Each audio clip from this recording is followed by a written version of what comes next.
यदि तुम अपने गांव का गौरव, अपना मान बचा ना पाए, अपने शिक्षा के मंदिर की उसकी जान बचा ना पाए, क्या कर लोगे महल महलों धन वैभव का अर्जन करके, यदि भूरे अंग्रेजों के चंगुल से पहचान बचा ना पाए।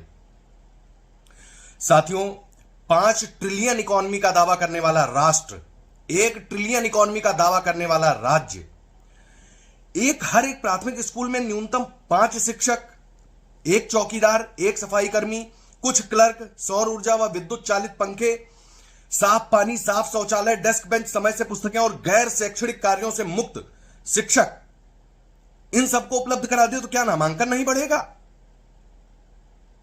साथियों, आप सोच रहे होंगे मैं इन मामलों पर, मुद्दों पर क्यों बोल रहा हूं। तो साथियों, आज हम पुनः वापस आप सबके बीच में उपस्थित हुए हैं विद्यालय मर्जर पर शिक्षकों, शासन और अभिभावकों के त्रिकोण में जो छोटे छोटे बच्चे हैं उनके भविष्य पर जो एक काले बादल छा रहे हैं, उस विषय पर चर्चा करने के लिए। साथियों, 140 करोड़ की आबादी है, जिसमें से वाहवाही किस बात की ली जाती है कि 90 करोड़ लोगों तक सरकारी वेलफेयर स्कीम्स पहुंच गई हैं, और शेष जो बचते हैं उनमें भी कोई सम्मान निधि, कोई लाडली बहन, कोई करारी मां, कोई ममतामयी दयालु बहन, इस टाइप की योजनाओं पर जो है आश्रित है। जो बातें राष्ट्रीय शर्म का विषय होनी चाहिए, उनको राष्ट्रीय गौरव का विषय बना दिया जा रहा है। किसी भी संस्था, व्यक्ति या कार्य की आलोचना करना है, उसे खारिज करना सबसे आसान काम है, किंतु उसे सुधारने, बदलने और डिसीजन मेकिंग का अधिकार देने के लिए देश में किसी के पास कोई ब्लूप्रिंट है? जितने चटपट तरीके से बंदी का निर्णय ले लिया गया है, क्या कभी अधिकारियों ने उसमें सुधार करने के लिए उतने ही नियमों को बनाने में इतनी सरलता से निर्णय लिया है? जब इस सुझाव को राजा को बताया गया तो राजा ने पलट करके अधिकारी को धमकाते हुए यह नहीं कहा कि तुमको इस बात की तनख्वाह दी जाती है कि आप कल्याणकारी राज्य में संस्थाओं को बंद करने का निर्णय सुझाव दे रहे हैं। साथियों, मेरा आक्रोश इस बात पर नहीं है कि विद्यालय बंद किए जा रहे हैं तो मेरे रोजगार पर कोई संकट है या शिक्षकों के रोजगार पर कोई संकट है। जो कार्यरत कर्मचारी हैं उनके ऊपर संकट अभी उतना घनीभूत नहीं है जितना प्रतीक्षारत डीएलएड, बीएड और बीटीसी अभ्यर्थियों के ऊपर है, जो भर्ती का इतने लंबे समय से इंतजार कर रहे थे। वे छोटे बच्चे जो अपने छोटे छोटे कदमों से 500-700 मीटर की दूरी पर विद्यालयों में जाते थे, क्या उनके कदम इतने सक्षम बना दिए गए हैं कि वो अब 2 किलोमीटर, 4 किलोमीटर, 6 किलोमीटर तक विद्यालय चले जाएंगे? तमाम नेशनल हाईवे के पार अगर मर्ज हो रहा है तो नेशनल हाईवे पार करके विद्यालय चले जाएंगे? कोई बात नहीं, फैसला है, शासन की मंशा है, शासन की मर्जी है। लेकिन मैं मानता हूं एक दौर में सरकारी स्कूलों में शिक्षा के स्तर में गिरावट आई थी, इससे मैं कोई इनकार नहीं कर रहा। लेकिन जैसे उस गिरावट को हम स्वीकार कर रहे हैं, वैसे नवनियुक्त शिक्षकों के द्वारा जो बदलाव आया है, जिसकी तारीफ स्वयं माननीय मुख्यमंत्री जी ने अपने श्रीमुख से की है, उनका वीडियो सोशल मीडिया पर सार्वजनिक है, क्या उसे भी उतने ही खुले हृदय से स्वीकार नहीं किया जाना चाहिए?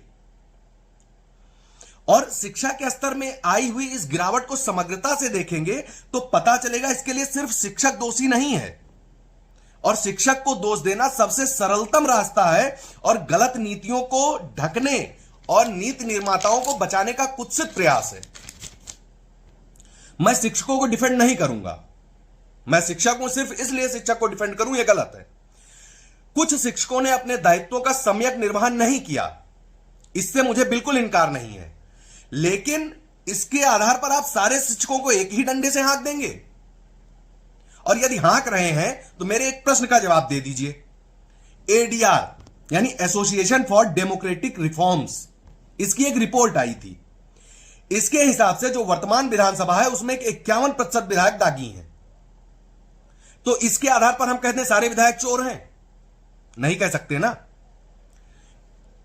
इसी आधार पर एक और बात बतानी थी, वो बाद में बताते हैं, पहले इसी पे बात कर लेते हैं। 51% के आधार पर जब आप नहीं कह सकते हैं कि पूरी विधानसभा दागी है, उसी आधार पर 2-4% शिक्षकों के आधार पर आप लाखों शिक्षकों की स्वाभिमान को, उनकी मान मर्यादा को ऐसे ही तोल देंगे और आप कह देंगे सरकारी स्कूल के शिक्षक जो है काम नहीं कर रहे हैं। एक बात और, पूंजीपतियों के हित में निर्णय क्यों आते हैं? एक छोटी सी बात आपसे साझा कर रहा हूं, आप समझ जाएंगे कि जो हमारे संबंध में नीति का निर्धारण करते हैं वो कैसे, किस प्रकार से फैसले लेते हैं। इसी विधानसभा के 91% विधायक करोड़पति हैं, और करोड़पति लोगों से हम यह अपेक्षा कर रहे हैं कि वो दैनिक मजदूरी पर पलने वाले लोगों के पक्ष में उतने ही सहानुभूत, मार्मिक तरीके से अनुभव करते हुए नीतियों का निर्धारण करेंगे। हे सोशल मीडिया के कुंठित सूरमाओं, क्या तुम में किसी पुलिस स्टेशन में खड़े होकर के कहने का मादा है कि सारे पुलिस वाले भ्रष्ट हैं? और हे माननीय नेताओं, जो पीला गमछा डाल करके और बोल देते हो कि 50,000 80,000 शिक्षक वेतन लेता है, तो ये जो 91% करोड़पति बैठे हैं, तुम्हारे अंदर दम है कि तुम इनके विषय में भी कुछ कह दो? आप अतीत में सार्वजनिक परिवहन के एक साधन का संचालन करते थे, और यदि आप करोड़पति हैं तो आप कैसे हैं? शिक्षक तो पढ़ करके आया है, मेहनत करके आया है, कई सालों की प्रतियोगी परीक्षाओं की तैयारी करके लाखों लोगों की भीड़ से निकल करके आया है। आप कैसे धन का अर्जन कर रहे हैं? और आपको कुंठा और ईर्ष्या और द्वेष क्यों है शिक्षक की सैलरी से?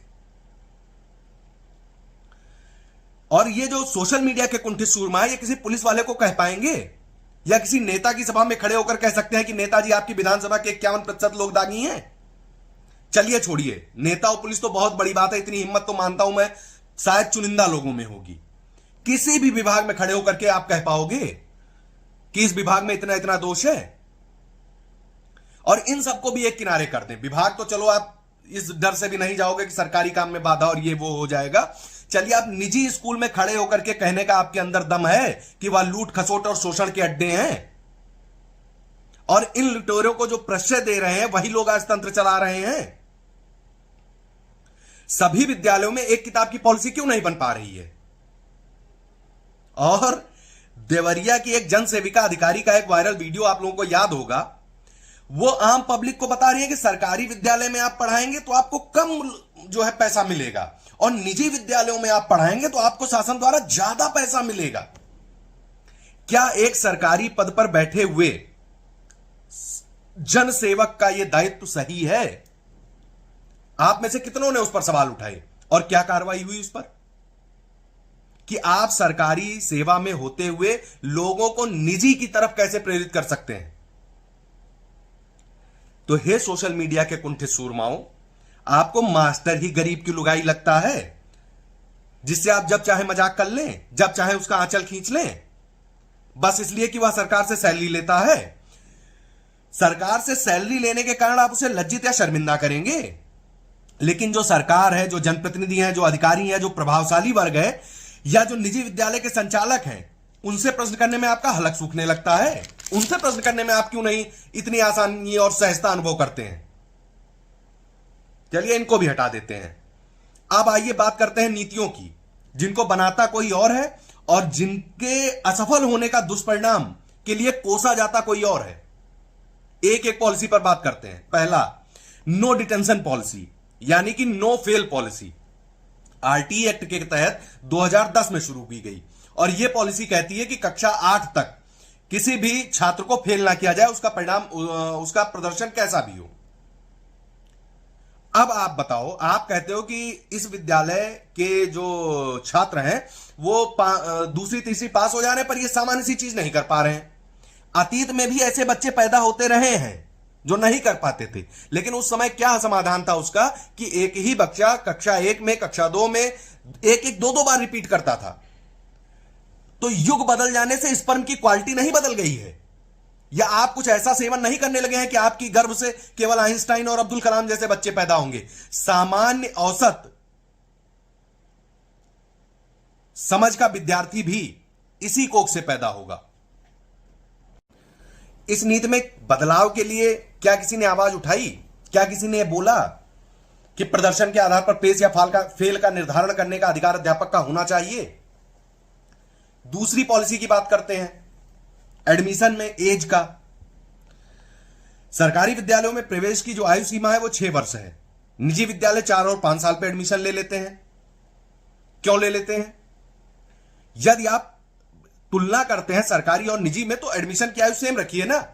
यदि निजी को 4-5 साल में दे देते हैं, या अधिकारी को एडमिशन ले सके, सरकारी को भी दीजिए 4-5 साल में एडमिशन लेने का अधिकार। इस निर्णय को लेने में इतनी देर क्यों हो रही है, और समस्या क्या है इस निर्णय को लेने में? समस्या उन्हीं पूंजीपतियों का दबाव है, जो उसी जागरण समूह का दबाव है जो स्वयं का निजी विद्यालय संचालित करता है और सरकारी विद्यालयों के खिलाफ कुछ भी उलझुल अनाप शनाप खबरें प्रकाशित करता है। तीसरी पॉलिसी की बात करते हैं। कदम कदम पर सरकारी विद्यालयों के नजदीक ही निजी विद्यालयों को मान्यता। क्या कोई ऐसा नियम नहीं बन सकता 2 किलोमीटर 4 किलोमीटर जहां सरकारी विद्यालय हैं या थे, वहां पर निजी विद्यालयों को मान्यता नहीं दी जाएगी? शिक्षा का प्रचार प्रसार करिए, दूरस्थ क्षेत्रों में करिए, जहां पर सरकारी विद्यालय आप नहीं पहुंचा पाए किन्हीं कारणोंवश। जब तक वहां नहीं खुल जाता है तब तक निजी विद्यालयों को मान्यता दीजिए। लेकिन सरकारी विद्यालयों के पैरेलल ही निजी तंत्र को अपनी विद्यालय खड़ी करने की अनुमति देने का क्या आशय हो सकता है? क्या यह नीति नहीं दोषी है नामांकन में कमी के लिए? तीसरी नीति पे बात करते हैं, परिवार नियोजन। बड़े शौक से अध्यापकों को जिम्मेदारी दी गई थी कि आम जनमानस को समझाइए कि हम दो, हमारे दो, बच्चे दो ही अच्छे, हम मन के सच्चे। अध्यापकों ने जोर शोर से बीड़ा उठाया और जनमानस को समझा डाला। जनमानस समझ भी गया। जो जन्मदर बेतहाशा वृद्धि की तरफ अग्रसर थी, उस पर लगाम लग गया। जब बच्चे की जन्मदर पर लगाम लग गया, बच्चे दो ही अच्छे, तो नामांकन में हर वर्ष 10% की वृद्धि कहां से होगी? आसमान से गिरेंगे? जमीनी हकीकत पर बात करिए ना। अगर आप नीति का निर्धारण कर रहे हैं तो ऐसी नीति बनाइए ना। और दूसरी बात, नामांकन में कमी पर आप दंडित या अपेक्षा तब करिए जब उस क्षेत्र में पैदा तो हो बच्चे। यदि उस क्षेत्र में बच्चे पैदा ही नहीं हो रहे हैं तो नामांकन में वृद्धि की अपेक्षा क्यों करनी है भाई? जो बच्चे मौजूद हैं उनको शिक्षा दीजिए।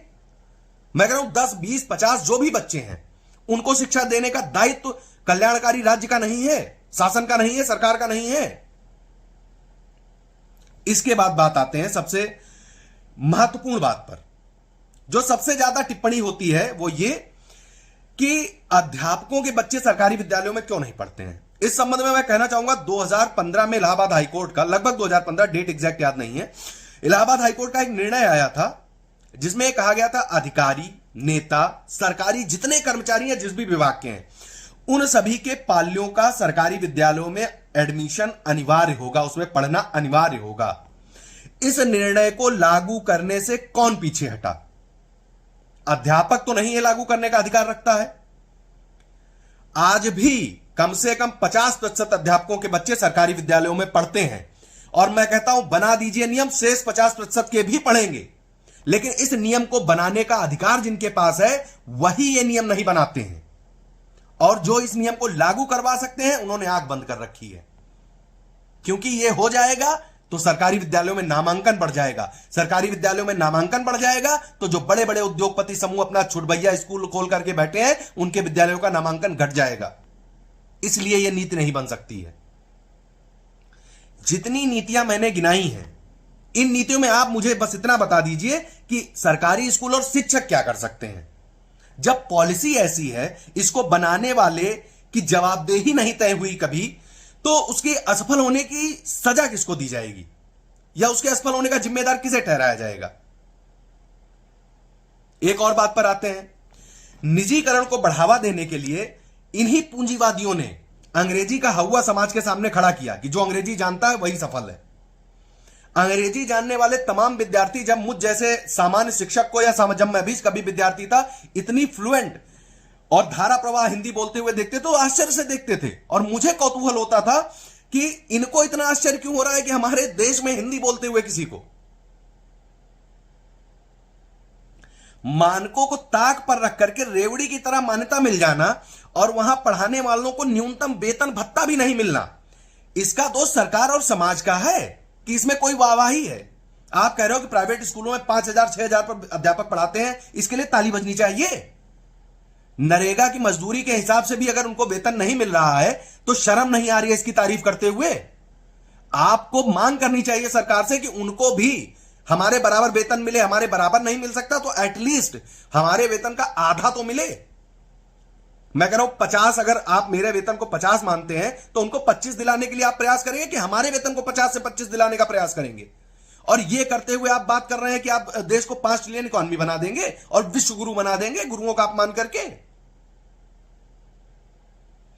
बेसिक के शिक्षकों ने सरकार या प्रबंधन से इन जो बेचारे प्राइवेट स्कूल में पढ़ा रहे हैं इनको कम भुगतान देने के लिए कहा है, तो आप बार बार निजी विद्यालयों के शिक्षकों को सरकारी विद्यालयों के शिक्षकों के खिलाफ खड़ा करने का प्रयास क्यों करते हैं? अब बात आते हैं अंग्रेजी और हिंदी पे। इंग्लैंड को छोड़ दें तो फ्रांस, स्पेन, इटली या नॉर्वे, कोई भी हो, इन सब जगहों पर उनकी अपनी भाषा में पढ़ाई होती है, अंग्रेजी में नहीं होती है। और सबसे मजेदार बात यह है, मैकाले ने 1835 में अंग्रेजी को लागू करने की नीति बनाई थी और उसको दोषी ठहराने वाले आज तक जिंदा हैं। और देश 1947 में आजाद हुआ और उसके बाद से आज तक हिंदी में सारी सुविधाएं क्यों नहीं उपलब्ध करा दी गई आप लोगों द्वारा? और अभी सितंबर आ रहा है, हिंदी दिवस आएगा और सब घड़ियाली आंसू बहाएंगे कि अब तो हिंदी माता के लिए हम एकदम बिछ जाएंगे और ये कर डालेंगे, वो कर डालेंगे, तमाम घोषणाएं कर डालेंगे। और पिछले 75 वर्षों से यही जारी है। हमसे 2 वर्ष बाद आजादी पाने वाले चीन में आज उसकी सभी पढ़ाइयां उसकी अपनी भाषा मंदारिन में होती है और हमारे यहां नहीं हो पाती। कारण सिर्फ इसलिए है कि सही व्यक्ति से सवाल पूछने की जगह आप सब लोग विक्टिम को ही दोषी ठहराने का प्रयास करते हैं। और अभिभावक का भी दोष नहीं है। अंग्रेजी को ही साहब बनने की प्रमुख शर्त मान करके माता पिता भाग गए अंग्रेजी मीडियम की तरफ। और वो बच्चे जो बेचारे खड़ी हिंदी, जिनके लिए अंग्रेजी से भी कठिन थी, वो अंग्रेजी के रेस में जुट गए और वहीं से कोचिंग का धंधा चल निकला। और उसी अंग्रेजी के भय की आड़ में अभी भी निजी विद्यालय फल फूल रहे हैं। और मेरा कोई भी निजी विद्यालय से कोई ईर्ष्या द्वेष मुझे नहीं है। सबसे एक और जरूरी बात जिस पर लोग आक्षेप लगाते हैं वो है बच्चों के अधिगम स्तर की। आइए इस पर भी बात कर लेते हैं। सोशल मीडिया के रणबांकुरों की माने तो निजी स्कूल में पढ़ने वाला हर बच्चा मेधावी और टॉपर है। तो साथियों, एक वीडियो वायरल हुआ था, आपको याद होगा, गलगोटिया विद्यालय के, नोएडा के बहुत बड़ा नाम है ये, और उसके जैसे तमाम विद्यालयों के छात्र एक धरना दे रहे थे और एक तख्ती लेकर के चल रहे थे और मीडिया वाले ने माइक लगा दिया और उनके हाथों में दी हुई तख्ती वो नहीं पढ़ पाए। Yes, no, because, that is, neither, neither, either, यही करते रह गए। तमाम विद्यालयों में रील्स वायरल होती रहती हैं। हमारे तमाम अभिनेता अभिनेत्रियां हैं जो अपने पीएम सीएम का नाम नहीं बता पाते हैं। और आप बात करते हैं बस निजी विद्यालय मतलब वही जैसे फलाना साबुन सफेदी की गारंटी। वहां पर आप सवाल करने गए, नहीं कर पाएंगे। आप में हिम्मत नहीं है कि उस संस्थान के बैठे हुए उस व्यक्ति का कॉलर पकड़ सकें और पूछ सकें कि लाखों की आपको जो है फीस इसलिए देते हैं कि आपके पढ़ाए हुए बच्चे अपनी खुद की जो तख्ती लेकर टहल रहे हैं वो ना पढ़ पाए। और निजी विद्यालय के मालिकों पर शोध करेंगे। एक पत्रकार मित्र हैं राजेश साहू जी, उनकी रिपोर्ट प्रकाशित हुई है, आप गूगल पे सर्च करके पढ़िएगा, दैनिक भास्कर में संभवतः वो कार्यरत है, कि 75% से अधिक स्कूल राजनेताओं के हैं या उनके परिजनों के हैं। और उन्हीं स्कूलों को खाद पानी यानी नामांकन में वृद्धि के लिए सरकारी विद्यालयों पर बार बार निशाना बनाया जाता है। और यह निशाना कभी अखबार के द्वारा बनाया जाता है, कभी अधिकारी के द्वारा बनाया जाता है, कभी सरकार में बैठे नुमाइंदों के द्वारा बनाया जाता है। अब फिर से बात करते हैं, मास्टरों के बच्चे नहीं पढ़ते क्यों? जिस समाज में नेता, अभिनेता, पुलिस, किसान, डॉक्टर सभी कर्मठ, ईमानदार और देशभक्त होंगे, तभी शिक्षक से भी आप अपेक्षा करिए। वरना मैं सारी महानता की उम्मीद शिक्षकों से मत करिए। और मैं महान हूं भी नहीं, मैं एक सामान्य शिक्षक हूं जिसने शिक्षक के पेशे के लिए जो आवश्यक डिग्रियां थी उनको अर्जित किया, बाकायदा एक कॉम्पिटिटिव एग्जाम दिया और लाखों की भीड़ में से आपके द्वारा तय किए गए मानक पर चयन पाया। फिर आप किस बात से हम पर प्रश्न चिन्ह लगा सकते हैं? अतीत में याद करिए, फ्लैशबैक में ले चलते हैं आपको। जब कृष्ण और सुदामा दोनों एक साथ एक ही गुरु से शिक्षा का अर्जन करेंगे, तभी सुदामा को उस स्तर की शिक्षा मिलेगी जैसी राजवंशी कृष्ण को सुलभ्य थी। और इसके पहले कोई यह कुतर्क आकर के करे कि कृष्ण तो चरवाहा थे, तो मैं उनको बता दूं उस समय वो जिस वंश में पल रहे थे, नंद बाबा, उनकी स्थिति भी वर्तमान मौजूदा किसी जिला पंचायत अध्यक्ष या छोटे मोटे ब्लॉक प्रमुख से बड़ी ही थी, उनसे कम नहीं थी। और इन जिनकी मैं बात कर रहा हूं वर्तमान शासन के नुमाइंदों की, इनके बच्चे कहां पढ़ते हैं आप पता कर लीजिए। जब अमीरों के लिए अलग स्कूल, अलग अस्पताल और मंदिर में भगवान का वीआईपी दर्शन, इन सब पर आप कुछ नहीं बोल पाओगे तो सरकार के उलझुल निर्णयों पर आने वाले भविष्य में बहुत पछताओगे। जब तंत्र व समाज के कुछ तत्व कृष्ण को निजी और सुदामा को सरकारी में भेजने की विभाजनकारी नीति का क्रियान्वयन करेंगे तो सरकारी विद्यालयों की दशा और दिशा पर आपको इसी तरीके से हैरानी होती रहेगी और धीरे धीरे इन्हीं निर्णयों के कारण इनको देखना दुर्लभ हो जाएगा।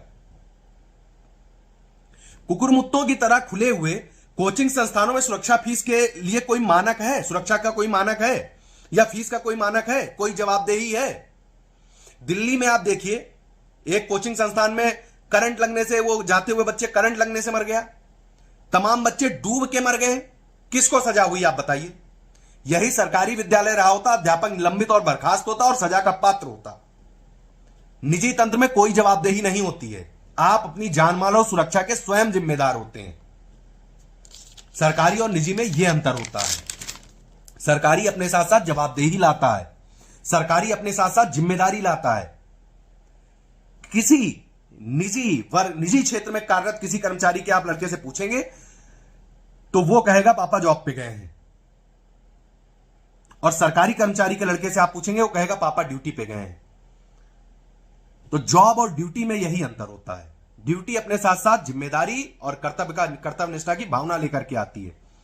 निजी तंत्र में काम करने वाले भी मेहनतकश और ईमानदार होते हैं, मैं उन पर कोई टिप्पणी नहीं कर रहा हूं, लेकिन जबरिया निजी तंत्र को प्रोत्साहन देना उन्हीं निजी कर्मचारियों के खिलाफ योजना है, क्योंकि सभी निजी कर्मचारी भी वो सुविधा नहीं उपलब्ध करा सकते अपने बच्चों को कि वो बड़े बड़े नामी गिरामी विद्यालयों में बड़े बड़े उद्योगपतियों और पूंजीपतियों के बच्चों के साथ में अपने बच्चों को जो है पढ़ा सकें। समस्या का समाधान खोजिए, किसी एक पर दोषारोपण करके मत भागिए, क्योंकि यही तो ये लोग चाहते हैं जो निर्धारण करते हैं कि आप दोषारोपण में व्यस्त हो जाइए, आपस में कुकुर झौझौ कीजिए और ये चुपचाप बच निकले और इनकी जो मंशा है, जो कुत्सित मंशा है, वो सार्थक और सफल हो जाए। एक अंतिम में करबद्ध निवेदन सभी प्रदेशवासियों और देशवासियों से करना चाहूंगा कि सरकारी शिक्षकों को कोसना बंद करिए, वरना देश के 80% से अधिक लोगों को, सरकारी शिक्षकों ही नहीं सरकारी संस्थाओं को भी कोसना बंद करिए, वरना देश के 80% से अधिक लोगों को शिक्षा, स्वास्थ्य जैसी बुनियादी सुविधाएं मिलना दुर्लभ घटना होगी। गलत के खिलाफ विरोध कीजिए, प्रदर्शन कीजिए, बोलिए, दरी पर बैठिए, चाहे कुर्सी पर बैठिए, बाइक पर चलकर बोलिए, चाहे पैदल चलकर बोलिए, चाहे ट्विटर पर हैशटैग मधुशाला नहीं पाठशाला चाहिए जैसे अभियान चलाइए, चाहे लिखकर करिए, चाहे बोलकर करिए, चाहे जैसे करिए, लेकिन करिए जरूर। यही आपके जीवित होने का प्रमाण व उनकी निरंकुशता पर आपका अंकुश होगा।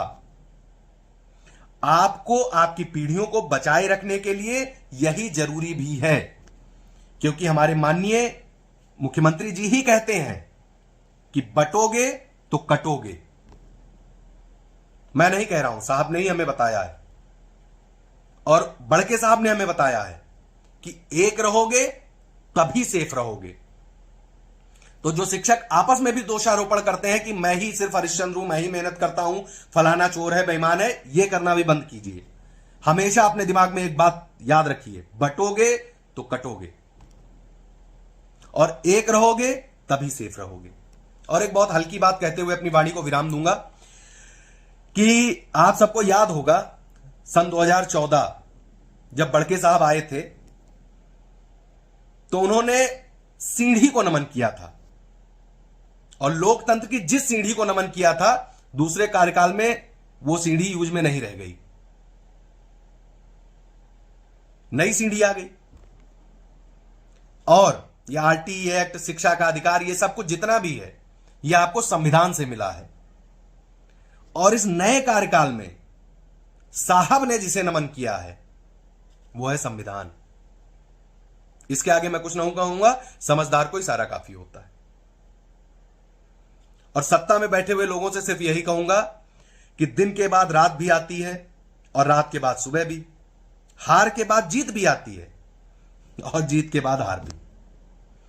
तो यह मत सोचकर बैठिए कि जिन अंग्रेजों का सूरज कभी अस्त ही नहीं होता था, आज उन अंग्रेजों का नाम लेवा कोई नहीं है। तो नीतियां ऐसी बनाइए कि जो जन सुलभ, जनग्राह्य और जन प्रभावी हो। ऐसी नीतियां मत बनाइए कि आपके जाने के बाद लोग आपका नाम लेने पर आपकी 7 पीढ़ियों को नमन करें। और मुझे पूरी उम्मीद है, जिस उम्मीद के साथ में उस दौर में सत्ता परिवर्तन हुआ था, उन उम्मीदों की तरफ आप पुनः लौटें। और यदि नहीं लौटते हैं तो हरि इच्छा नारायण की। धन्यवाद।